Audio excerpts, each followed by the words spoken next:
the United Nations is right to criticize the Trump policies for worsening poverty and inequality in the United States. First of all, the United Nations is following its mandate by investigating poverty and inequality in countries all around the world.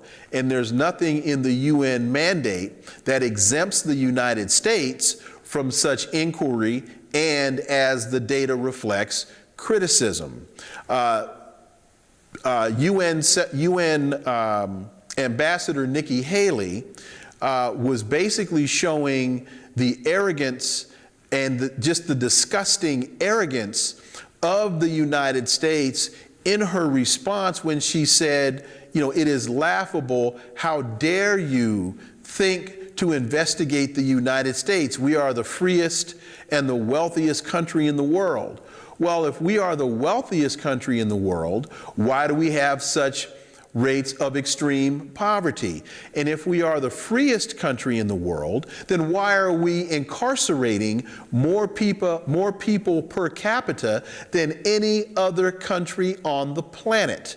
Her imagination or her fixation on fiction in no way, shape, or form reflects reality. And so by calling the United States out for its inequalities is what the United Nations is supposed to do.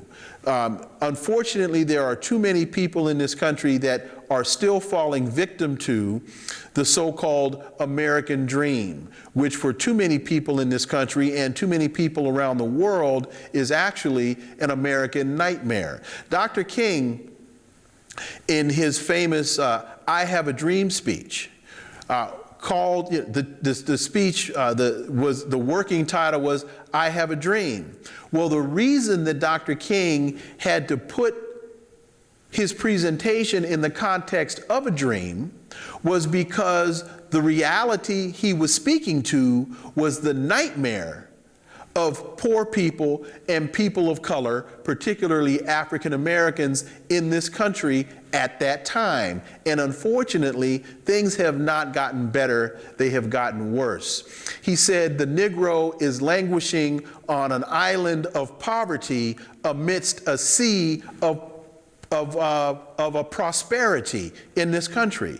That was true then, it is true now. So the United Nations was absolutely right to call out the United States. And the real problem that Ambassador Haley had with this is the fact that by the UN getting involved in this, it internationalizes the American reality.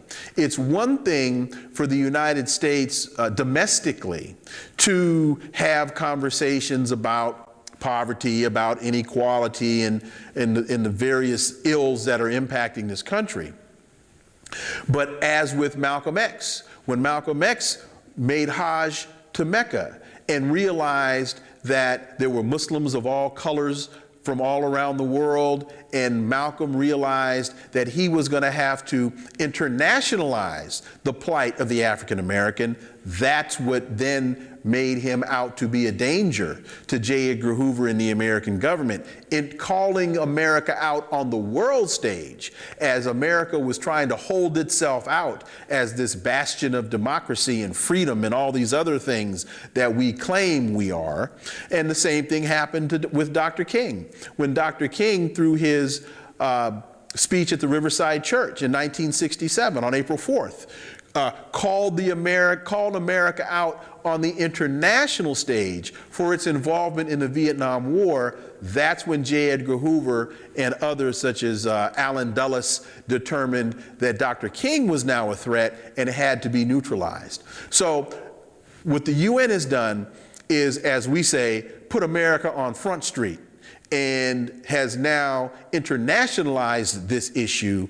And so that threatens the so-called moral authority that America believes that it has as it traverses the world, trying to so-called spread democracy, which is really a veiled militarism And so America, to a great degree, loses its moral authority as it challenges other governments around the world.